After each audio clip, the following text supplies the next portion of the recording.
సాంబార్కి కావాల్సిన పప్పు ఇలా ఉడకబెట్టుకున్నాం. పప్పులో ఒక టమాటా వేసాం,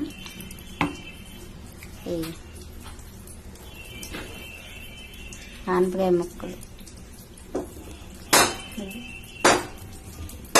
ములక్కాడ, ఉల్లిపాయ ముక్కలు, ఇవన్నీ ఉల్లిపాయలు అవి ఇవి కాటికి మొత్తం కొయ్యాలి. టమాటా కూడా కడిగి కోసుకోవాలి. ఇది దోసకాయ ముక్కలు,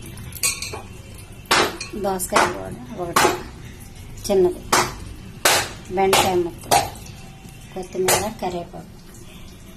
ఇది మెత్తగా రుబ్బుకొని దీనిలో ఉప్పు కారం వేయాలి. ఉప్పు కారం వేసి అప్పుడు చింతపండు నానబెట్టాలి. చింతపండు ఇది కడిగేసి పక్కన పెట్టాలి, నానబెట్టాలి.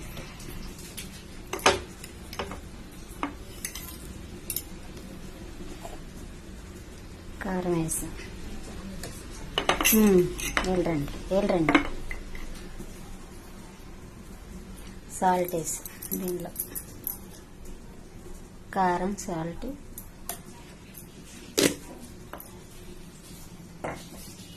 సాంబార్లో ఇప్పుడు ఈ కోసి పెట్టుకున్న ముక్కలన్నీ ఇట్లా సాంబార్ పప్పు రుబ్బేసి పెట్టాను కదా, దీనిలో వేసాను అన్నమాట.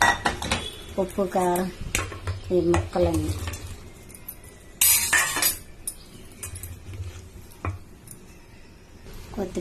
కొత్తిమీర, కరివేపాకు, తగినంత నీళ్ళు పోసాను. దీనిలో ఉప్పు, కారం అన్నీ వేసి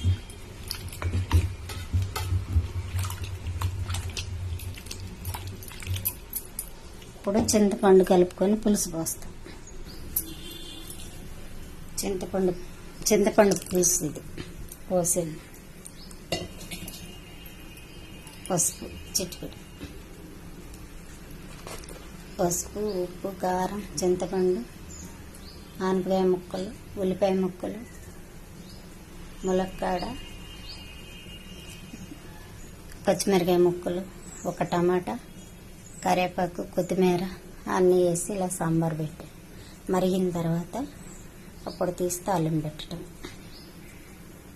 ఇదిగండి ఇలా వచ్చింది. ఆయిల్ వేసాను.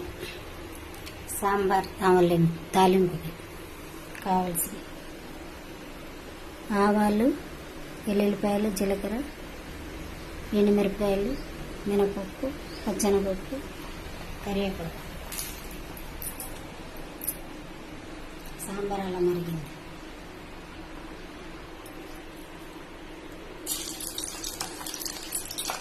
వెల్లుల్లిపాయలు వేసి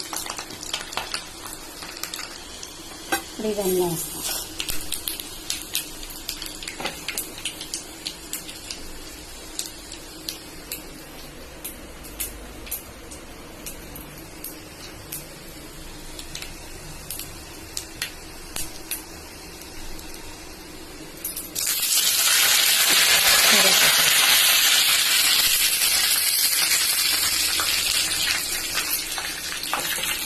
సాంబార్ రెడీ.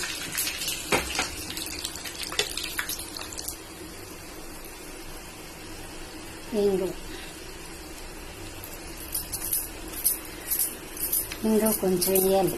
ఇంగు వేస్తే చాలా రుచి వస్తుంది. తాలింపు వేగింది. ఇప్పుడు సాంబార్లో వేసేస్తాం.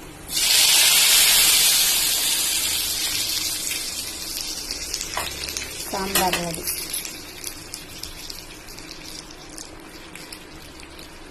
ఇంకా ఆఫ్ చేసుకున్నాం స్టవ్